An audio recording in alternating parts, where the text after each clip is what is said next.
آپ صلی اللہ علیہ وسلم کی وفات سے پہلے انہوں نے صحابہ کو بہت ساری باتوں کا پہلے ہی بتا دیا تھا کہ ان کے جانے کے بعد دنیا میں کیا کیا ہونے والا ہے۔ ایک دن حضرت عمر رضی اللہ تعالیٰ عنہ باقی صحابہ کے ساتھ آپ صلی اللہ علیہ وسلم کے پاس مسجد نبوی میں بیٹھے ہوئے تھے کہ اچانک سے ایک بہت ہی روبدار اور ہینڈسم آدمی مسجد میں داخل ہوا۔ ان کے کپڑے ایکسٹریملی وائٹ اور بال بالکل بلیک تھے۔ اس دن سے پہلے انہیں مدینے میں کسی نے بھی نہیں دیکھا، مطلب وہ مدینہ کے رہنے والے نہیں تھے، اور ان کے کپڑوں سے بالکل ایسا معلوم نہیں ہوتا تھا کہ وہ کہیں دور سے ٹریول کر کے مدینہ آئے ہیں۔ مسجد میں بیٹھے سارے صحابہ اس شخص کو غور سے دیکھ رہے تھے۔ وہ آدمی سیدھا مسجد نبوی کے اندر آیا اور آ کر رسول کریم صلی اللہ علیہ وسلم کے بالکل سامنے بیٹھ گیا اور کہا، اے محمد صلی اللہ علیہ وسلم، مجھے اسلام کے بارے میں بتائیں۔ اس آدمی کے جانے کے بعد آپ صلی اللہ علیہ وسلم نے صحابہ سے پوچھا کہ کیا تم نے اس شخص کو پہچانا؟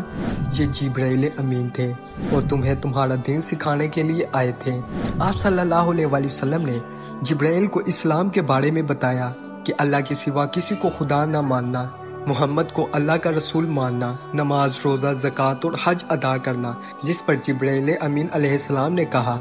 کہ آپ نے بالکل سچ فرمایا ہے۔ پھر جبرائیل امین علیہ السلام نے آپ صلی اللہ علیہ وسلم سے ایمان کے بارے میں پوچھا، جس پر آپ صلی اللہ علیہ وسلم نے فرمایا کہ اللہ کو ماننا، اس کے اینجلز کو ماننا، اس کی کتابوں کو ماننا، اس کے پیغمبروں کو ماننا،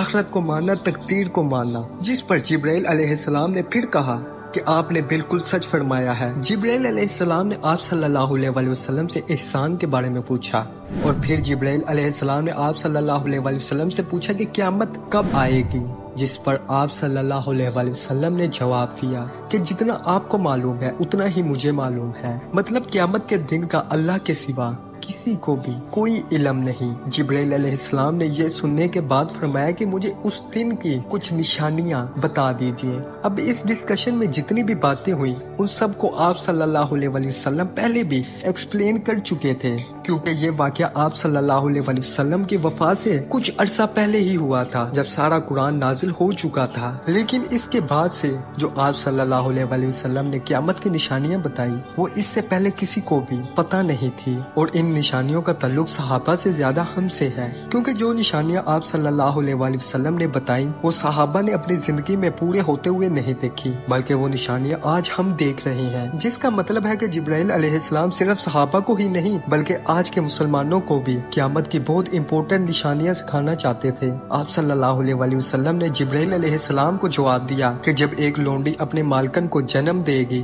جس کو بہت سارے اسکالر سمجھتے ہیں کہ جب اولاد اپنے والدین کو غلام سمجھے گی، اور جب یہ ننگے پیر غریب شیپرز چرواہے ایک دوسرے سے لمبی لمبی بلڈنگ بنانے میں کمپٹیشن یعنی کہ مقابلہ کریں گے۔ جبرائیل علیہ السلام نے پھر کہا کہ آپ نے بالکل سچ فرمایا ہے، اور اٹھ کر وہاں سے چلے گئے۔ آپ صلی اللہ علیہ وسلم نے صحابہ کو بھیجا کہ کوئی جا کر اس آدمی کو ڈھونڈے، لیکن اس دن کے بعد سے وہ آدمی کسی کو بھی نہیں دکھائی دیا۔ آپ صلی اللہ علیہ وسلم نے ننگے پیر غریب چرواہوں کا ذکر کیا ہے، جنہیں اس زمانے میں عرب بیڈوز یعنی کہ بدو کہا کرتے تھے، جو عرب کے باقی قبیلوں سے ہمیشہ دور رہتے تھے اور کبھی بھی ایک جگہ پر نہیں رہتے تھے، بلکہ اپنے جانوروں کے ساتھ ہمیشہ ٹریول کرتے رہتے تھے، مطلب ایک خانہ بدوش نورمیڈک زندگی گزارتے تھے۔ یہ اس لیے بہت عجیب بات تھی کیونکہ بدو پورے عرب میں سب سے غریب قبیلوں میں سے تھے۔ صرف اس زمانے میں ہی نہیں بلکہ اس حدیث کے ہزاروں سال بعد بھی یہ بیڈوینز عرب کے سب سے لوور کلاس ہوتے تھے، اس لیے صحابہ حیران تھے کہ ہماری سوسائٹی کے سب سے غریب کلاس کیسے آپس میں لمبی لمبی بلڈنگز بنانے میں مقابلہ کریں گی۔ آپ صلی اللہ علیہ وسلم کے بعد خلافت راشدہ